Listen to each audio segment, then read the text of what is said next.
미국 역사상 최악의 올랜도 총기 참사, 또 한 번 세계가 경악하고 있는데요. 참사 이후에 이번 사건이 동성애에 대한 혐오로 인한 범행이거나 이슬람 무장 세력, 그러니까 IS와 연관성이 있는 범행일 가능성이 제기가 됐는데요. 미국 수사당국은 일단 이번 올랜도 총기 난사 사건이 이른바 외로운 늑대의 자생적 테러 쪽으로 잠정적인 결론을 내리고 있는 양상인데요. 외로운 늑대의 테러, 그러니까 고립된 상태에서 극단주의 이념에 빠져 있는 사람들이 저지른 자생적 테러를 말하는데요. 이번 테러가 외로운 늑대 테러로 보이는 이유는 뭘까요?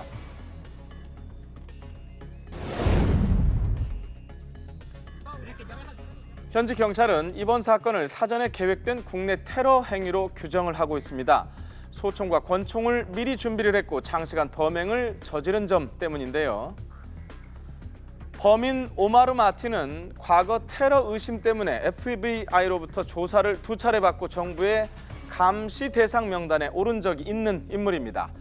하지만 실제 테러 실행 기밀을 보인 적이 없고 위험한 인물이 아니다라는 판단 아래에서 지난 2013년에 감시 대상 명단에서 제외가 되는데요.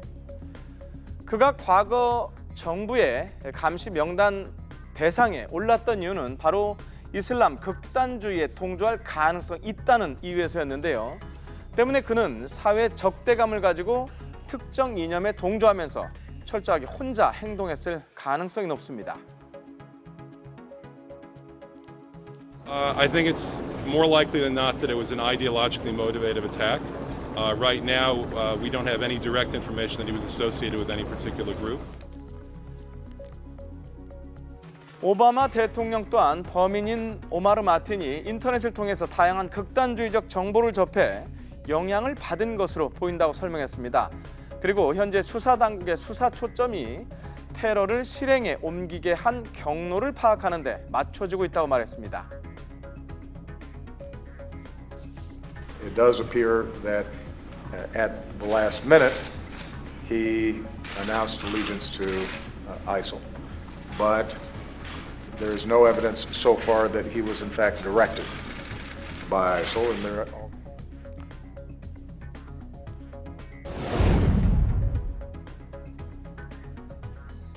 평상시 마틴의 성향이 이번 테러의 배경과 무관치 않다는 것을 보여주는 증언도 나오고 있습니다. 그는 항상 정신적으로 불안정한 상태였다고 전해지고 있는데요. 마틴의 전처, 그러니까 전 부인은 마틴이 조용한 성격이었지만 정신적으로 불안정해서 감정을 주체하지 못하거나 폭력을 행사한 적이 있다고 털어놨습니다. 마틴의 전 직장 동료들도 그가 평소 분노에 찬 모습이었고 인종차별적이나 성차별적인 비방 등 과격한 발언을 일삼았다고 증언했습니다. 또한 항상 사람 죽이는 말을 했다고도 덧붙이기도 했는데요. 사회적인 그 소외라든가 차별이라든가 이 사람이 아프가니스탄계 이민자 2세거든요. 그래서 그 사회에 적응하지 못하고 미국 사회에 적응하지 못하고 정체성의 어려움을 느껴가지고 저지른 그런 범행이 가깝다 이렇게 보여집니다.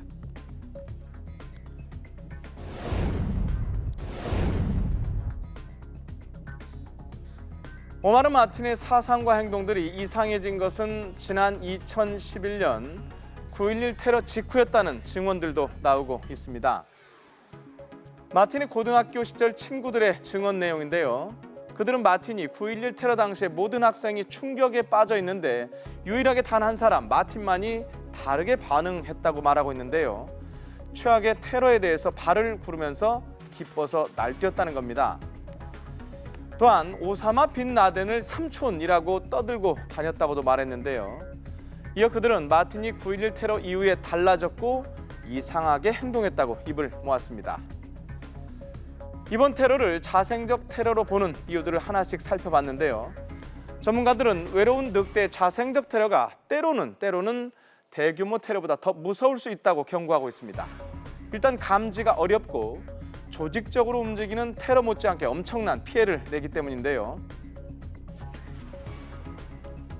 예. 조직적 테러보다 굉장히 이제 위협적인 네. 것이 이제 자생적 테러인데 네. 미국은 2007년도에 이제 자생적 테러 방지법을 제정을 했어요. 예. 그럼에도 불구하고 2013년도에 미국에서는 보스턴 마라톤 테러가 발생했습니다.